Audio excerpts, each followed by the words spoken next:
Professor विकास अगली शाम को प्रोफेसर दीपेश के साथ उन्हीं की बाग में बैठकर प्रतीक्षा कर रहे थे।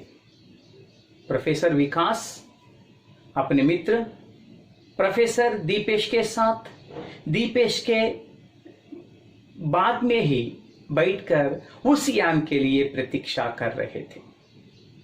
शायद वह अंतरिक्ष यान दोबारा इस रास्ते से गुजरे। इस तरह पहला वह अंतरिक्ष यान उसी रास्ते पर गुजर कर चले गया था। उनका इंतजार करना व्यर्थ नहीं गया। जो अंतरिक्ष यान के लिए दोनों मित्र वे इंतजार कर रहे थे, उनका इंतजार तो व्यर्थ नहीं गया। दोबारा वह अंतरिक्ष यान उसी रास्ते से गुजरा, जो पहले रास्ते पर आया था उसी रास्ते पर गुजरा। लेकिन वह इस बार वापस अंतरिक्ष में नहीं गया। पहले तो भूमि पर उतरते उतरते पुनः आकाश की ओर चले गया, लेकिन दूसरी बार जो अंतरिक्ष यान है वह भूमि पर उतरते उतरते पुनः आसमान की ओर नहीं चले गया। वह बाग में ही उतरा, जहां प्रोफेसर दीपेश और प्रोफेसर विकास दोनों उस अंतरिक्ष यान के लिए प्रतीक्षा कर रहे थे, उसी लान में ही उतरा। देखिए, प्रोफेसर दीपेश और प्रोफेसर विकास आश्चर्यचकित हो उस यान को देख रहे थे। दोनों भी आश्चर्य हो गए हैं। केवल वह अंतरिक्ष यान के लिए वहां ये इंतजार कर रहे थे, लेकिन वह अंतरिक्ष यान उनके सामने वहां प्रत्यक्ष हुआ था। इसलिए उनके आश्चर्य की सीमा रहती है, ये आश्चर्यचकित हो गए हैं। दोनों सोचने लगे कि यह यान यहां क्यों उतरा। तो पृथ्वी बहुत बड़ा है, लेकिन केवल दो वैज्ञानिकों के सामने एक लान में यह अंतरिक्ष जो यह व्हीकल है वहां यही क्यों उतरा है। इस प्रकार पृथ्वी का चक्कर लगाने का क्या मतलब होता है। पृथ्वी पर चक्कर लगाती है, गोल फिरती है पृथ्वी पर, इस जमीन पर, इस भूमि पर। इसका मतलब, इसका अर्थ क्या हो सकता है। क्या यह तो कोई जासूसी यान नहीं है। हमारे जो पृथ्वी का जो गुप्त विषय है, गुप्त विषयों को अगर खोजने के लिए आया हुआ यह यान है, और पृथ्वी पर किसी हमले की तैयारी तो नहीं कर रही है। हमारे पृथ्वी में कुछ आक्रमण करने के लिए आई है। इस तरह सोचने लगे, और ये भी सोचने लगे कि उनके जैसे बुद्धिजीवियों को क्या ये अपहरण करना चाहते हैं। प्रोफेसर दीपेश और प्रोफेसर विकास दोनों भी बुद्धिजीवी हैं, महान वैज्ञानिक हैं। तो ये अंतरिक्ष यात्री, ये दोनों का या पृथ्वी में जो वैज्ञानिक हैं, इनका अपहरण करने के लिए नहीं आया है यह अंतरिक्ष यान। ऐसे कई प्रश्न उनके दिमाग में बिजली की भांति दौड़ रहे थे। तरह तरह के प्रश्न उनके मन में, उनके दिमाग में बिजली, जिस तरह विद्युत एक जगह से दूसरी जगह दौड़ता है बहुत तेजी से, उसी प्रकार तरह तरह के प्रश्न उनके दिमाग में दौड़ रहे थे। तभी उस अंतरिक्ष यान का दरवाजा खुला और एक मानवाकृति बाहर आई। उस अंतरिक्ष यान जो है, उस अंतरिक्ष यान से एक मानवाकृति, मानव जैसा एक आकृति बाहर आई, जो हूबहू पृथ्वीवासियों जैसी थी। हूबहू, सेम टू सेम, वैसे ही जिस तरह हमें है उसी प्रकार वहां अंतरिक्ष यात्री भी दिखाई दिया। तो हूबहू पृथ्वीवासियों की जैसी थी, लेकिन आकार में तो बहुत बड़ी थी, बड़ी आकार थी, लेकिन वह शेप भी पृथ्वी की वासियों के जैसा ही थी। तो यह देखकर ये आश्चर्यचकित हो गए। प्रोफेसर दीपेश और प्रोफेसर विकास उस अंतरिक्ष यात्री को देखकर बहुत आश्चर्य हो गए हैं कि अंतरिक्ष में अन्य ग्रहों पर भी हम पृथ्वीवासियों की भांति लोग हैं, ये तो अब समझ गए हैं। अब तक सभी लोग इसके बारे में कुछ रिसर्च कर रहे थे कि दूसरे ग्रह में मानव है या नहीं, प्राणी है या नहीं, लेकिन अब ये इनको पता चला कि पृथ्वी के जैसे दूसरे ग्रहों पर भी मानव है। इस तरह वे समझ गए हैं, इसलिए बहुत आश्चर्य हो गए हैं। दोनों ने इसकी कल्पना तो दूसरे ही रूप में की थी। इस तरह सोच रहे थे, एक और एक जिस तरह दूसरे रूप में सोच रहे थे अंतरिक्ष यात्री के बारे में। तभी एक आवाज गूंजी। कहां से? अंतरिक्ष यान से। जो मानवाकृति बाहर आई थी, उस मानवाकृति से एक आवाज गूंजी। आवाज उठा, हेलो, हम लोग इस ग्रह से एक प्रकाश वर्ष दूर के ग्रह के वासी हैं। वह मानवाकृति बोलना शुरू किया, संबोधन किया, हेलो, हम इस ग्रह से, इस नीले ग्रह से, इस पृथ्वी से एक लाइट ईयर के दूरी पर जो ग्रह के वासी हैं। लाइट ईयर का अर्थ होता है प्रकाश वर्ष। एक लाइट ईयर के दूर के जो दूसरे ग्रह के वासी हैं। हम लोग यहां एक मिशन के तहत आए हैं। मिशन का अर्थ होता है काम। यहां हम ये काम के लिए हमें आए हैं। आवाज को सुन प्रोफेसर दीपेश और प्रोफेसर विकास के आश्चर्य की सीमा नहीं रही, क्योंकि जिस तरह मानव बातचीत करते हैं उसी प्रकार वह अंतरिक्ष यात्री भी बात कर रहा है। क्या कर रहा है? हेलो, हम दूसरे ग्रह के वासी हैं। आपके ग्रह से एक लाइट ईयर के दूर के ग्रह के वासी हैं। इस तरह कहने पर ये दोनों भी बहुत आश्चर्यचकित हो गए हैं। मिशन? कैसा मिशन? क्या तुम्हारे और भी साथी हैं? दोनों ने एक साथ उस अंतरिक्ष यात्री से पूछा। तो अंतरिक्ष यात्री ने कहा कि एक मिशन के तहत वे हमारे नीले ग्रह पर आए थे। तो प्रोफेसर दीपेश और प्रोफेसर विकास दोनों भी एक साथ पूछे थे, मिशन? कैसा मिशन? कैसा मिशन? क्या तुम्हारे और भी साथी इस संपूर्ण नीले ग्रह पर हैं? दोनों ने एक साथ उस अंतरिक्ष यात्री से पूछा। हां,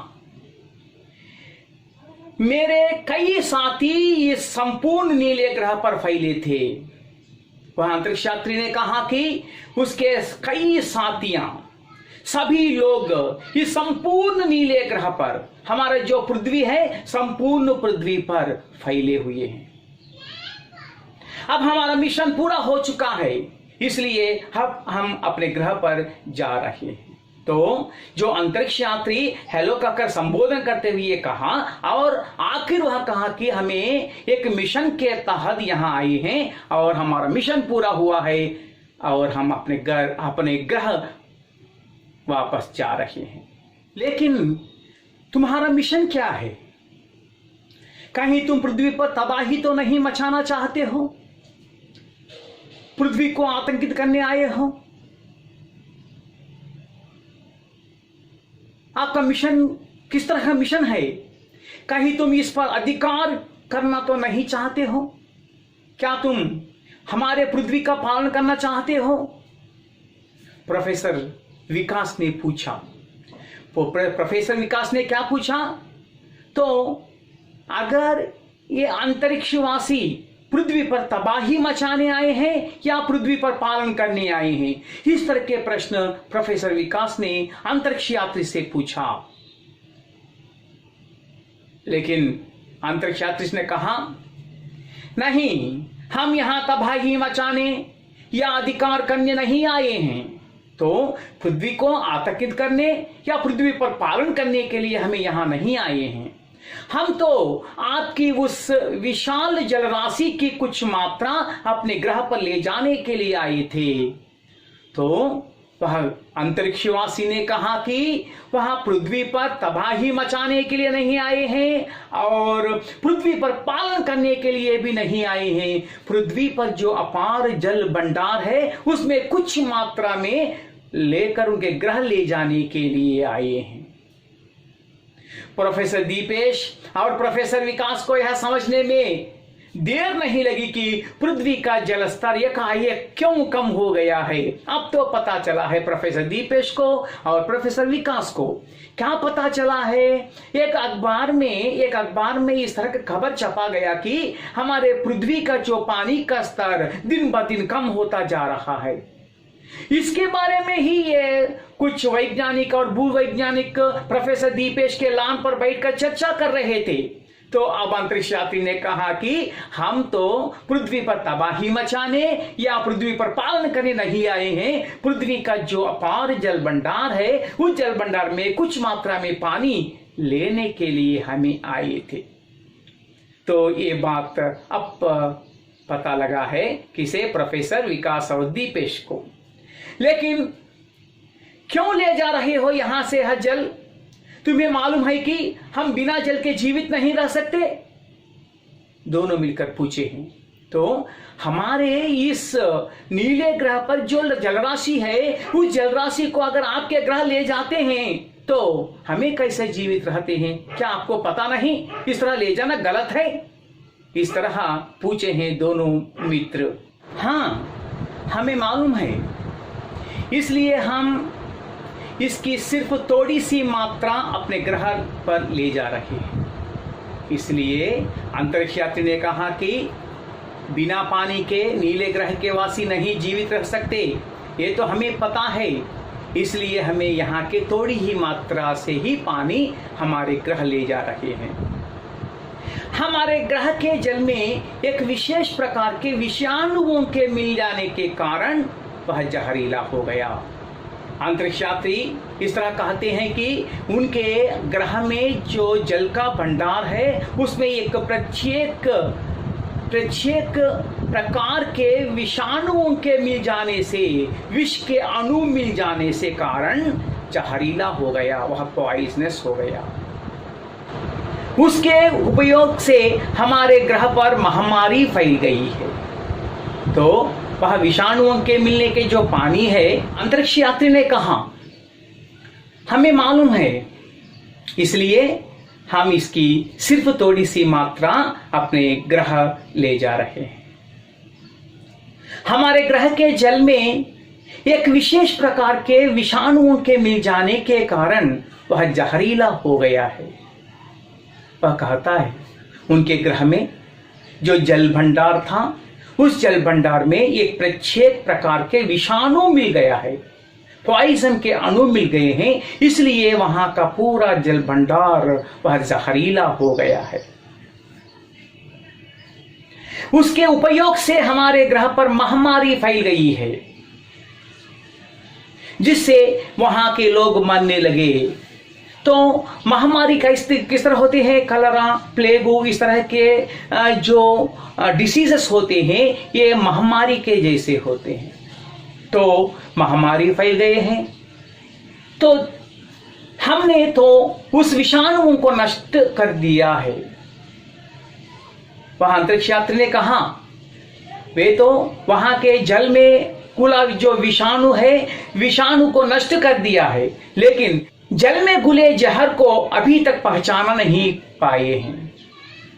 तो जल में मिला हुआ जो जहर है, जहर को अभी तक वह पता नहीं लगा सके। जल को विषहीन बनाने में समय लगेगा, तो वहां के ग्रह के वासियों को, वहां के वैज्ञानिकों को जहर में जो विष मिल गया था, उसको विषहीन बनाने में समय लगेगा। पानी के अभाव में हमारे लोग मर रहे थे। अंतरिक्ष यात्री इस तरह कहते हैं। तो बिना पानी के वहां के सभी लोग मर रहे थे। अपने अस्तित्व के लिए हमने निर्णय लिया कि हम जल्द से जल्द अन्य किसी ग्रह की खोज कर वहां का पानी अपने ग्रह पर ले जाना चाहें। तो हमने तुरंत इस तरह के निर्णय लिया, जल्द से जल्द हमारे इस ग्रह से कुछ बहुत दूरी तक दूसरा ग्रह से पानी लाकर हमारे जो प्रजा है, प्रजा को बचाना चाहिए। इस तरह के निर्णय हमने लिया है। हमने अपने ग्रह के लोगों का जीवन बचाएंगे। हमारी नजर आपके नीले ग्रह पड़ी जो हमसे अधिक नजदीक था। तो अंतरिक्ष यात्री का जो ग्रह था, उस ग्रह से बहुत नजदीक सा ग्रह क्या था? हमारे नीले ग्रह था। हम यहां उतर गए। हम लोगों ने यहां पर विशाल जल भंडार को देखकर निर्णय लिया कि जब तक हमारे ग्रह पर पानी शुद्ध नहीं हो जाता, तब तक हम लोग यहीं से जल को अपने ग्रह पर ले जाएंगे। तो जब हमें पृथ्वी पर उतरा, वहां हमने इस तरह निर्णय लिया। वह निर्णय क्या था, जब तक उनके ग्रह के जो जल विष रहित हो जाता है तब तक पृथ्वी का ये जल वह अपने अब उनके ग्रह को ले जाने के लिए निर्णय लिया था। अंतरिक्ष यात्री ने कहा, हम लोग लगभग 1 सप्ताह से जल को विशेष यान की सहायता से ले जा रहे हैं। अंतरिक्ष यात्री एक विशेष यान रखे थे, उस विशेष यान की सहायता से हमारे नीले ग्रह से जल ले जा रहे थे। हम लोग अपना मिशन चुपचाप पूरा करना चाहते थे। अंतरिक्ष यात्री कहते हैं, जो मिशन है, उनका जो काम है, उनके ग्रह के लोगों को बचाने का जो काम है, हमारे नीले ग्रह से पानी ले जाने का जो मिशन है, उसे चुपचाप साइलेंट से करना चाहते थे। तो बोला, मैं वहां का राजा होने के नाते आपसे माफी मांगता हूं। तो वो जो अंतरिक्ष यान से उतरा हुआ अंतरिक्ष यात्री जो है, वह उस ग्रह का राजा था। इसलिए राजा होने के नाते हमारे पृथ्वीवासियों से माफी मांग रहा है। भाई इस तरह कहता है, मैं वहां का राजा होने के नाते आपसे मैं माफी मांगता हूं। हम लोगों ने बिना आपकी अनुमति के आपकी अमूल्य जलनिधि को चुराया। आपकी अनुमति हमें नहीं लिया है। बिना आपकी अनुमति के आपके अमूल्य जो जलनिधि है, जो जल भंडार है, उसको हमने चुराया और अपने ग्रह पर ले गए।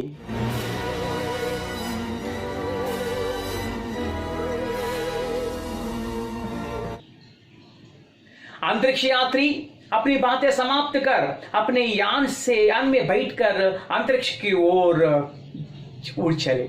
तो यह बात कहा और वे अंतरिक्ष की ओर चल पड़े। प्रोफेसर दीपेश और प्रोफेसर विकास टकटकी लगाए इस अंतरिक्ष यान की ओर बारे में सोच रहे थे। तो दोनों भी टकटकी लगाए, अपनी जो आंखें और कुछ वाइड कर इस तरह सोच रहे थे कि यह अंतरिक्ष यान किस तरह आया है और ग्रह पर चले गया है, या क्या हो रहा है, ये टकटकी लगाए वहां देख रहे थे। कुछ क्षणों में वह अंतरिक्ष यान उनकी आंखों से ओझल हो गया। कुछ ही क्षणों में ओझल होना, अदृश्य होना, इस तरह अदृश्य हो गया। अचानक प्रोफेसर विकास की नजर एक वस्तु पर पड़ी। यान तो अंतरिक्ष की ओर चले गया, ये टकटकी लगाए देख रहे थे, आश्चर्य में रहे थे। अचानक उनका नजर एक वस्तु पर पड़ी, वह जमीन पर था।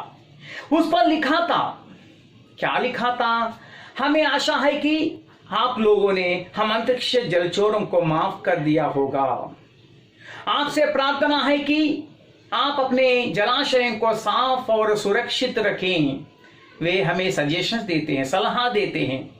उनका सलाह क्या है? हमारे इस नीले ग्रह में जितना जल भंडार है उसको सुरक्षित और साफ रखें, ताकि हम भी एक दिन जलचोर ना बने। अगर हमारे जो जल भी अगर विष बन जाता है, विष इसमें घुल जाता है, तो हमें क्या करना है? हमें भी दूसरा ग्रह को ढूंढना है और हमें भी जलचोर बनना ही पड़ता है। इसलिए जल की रक्षा हमारी सुरक्षा है। जल को बचाओ, जीवन बचाओ। जल को हमें अच्छी तरह बचाकर रखना है, उसे सुरक्षित रखना है, उसे कभी भी व्यर्थ नहीं करना है। जल की सुरक्षा के बारे में श्री प्रकाश ने इस तरह एक कहानी के रूप में हमें बताया है। जल की कितनी उन्नति होती है, जल की सुरक्षा करने के लिए हमें क्या करना है, इस तरह की कहानी हमें सुनाई है। कौन? श्री प्रकाश ने। तो इस कहानी पढ़ने के बाद हम सब मिलकर क्या करना है? जल की भंडार को हमें रक्षा करना है। जल की भंडार की रक्षा नहीं करते हैं तो मानव सुरक्षित नहीं रहते।